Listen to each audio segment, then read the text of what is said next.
ഒരു സാധനത്തിനെ ഏതൊരാൾ ശപിച്ചെങ്കിലേ കയറുന്നതാണ് ആ ശാപമാകാശത്തിലെ അടയ്ക്കുന്നതാ കയറുന്ന സമയം വാതിലും എന്നുള്ളതും പറയുന്നു തിരുവചനത്തിലും. അപ്പോൾ അതും അറുതിൽ വരാൻ തുനിയുന്നതാ, അതിനുള്ള വഴിയും അതിനുടൻ അടയുന്നതാ.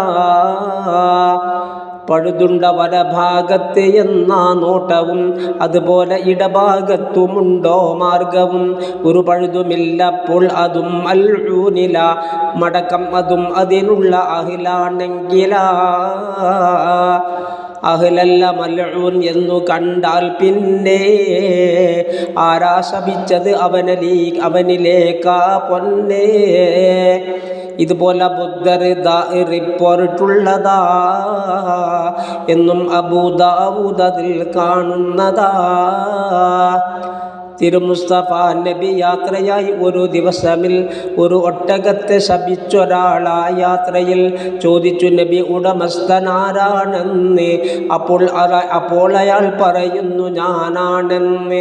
നിനക്കുള്ള ശാപം ഒട്ടകത്തിന് ഏറ്റുപോയി, അതുകൊണ്ട് പിറകെ നടത്തണം എന്നാജ്ഞയായി. ഇബ്നു അബീ ഹുദൈൽ ഒരാടിനെ ലഅനത്ത് ചെയ്താൽ അതിൻ്റെ ലബൻ ഒഴിക്കും ബത്തത്ത്. അതുപോലെ കോഴിയെ താൻ ശപിച്ചാൽ പിന്നെ തിന്നുന്നതല്ല അതിനുള്ള ബൈളും പൊന്നേ.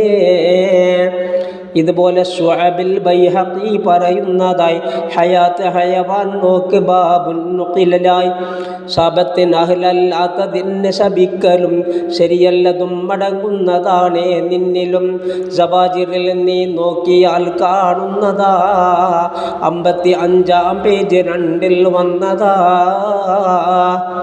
വൻകുറ്റമാണൊരു മുസ്ലിമിനെ ശപിക്കലും, അത് യഹ്റുമു എന്നാണ് മൃഗമാണെങ്കിലും. ചെറുദോഷമാ മൃഗമിൽ ഹറാമാണെങ്കിലും അതിൽ വലിയ മഫ്സദത്തില്ലതാ ഇല്ലത്തിലും. ഏതൊരു വൃദ്ധന ഒരു യുവാവും അക്രമ, എന്നാൽ അവൻ വയസ്സായി വരുമ്പോൾ ഉക്കിരിമ എന്നും ഹദീസിൽ ഉണ്ട്. 2-ാം ഭാഗമിൽ റൂഹുൽ ബയാൻ നോക്ക് 46-ൽ.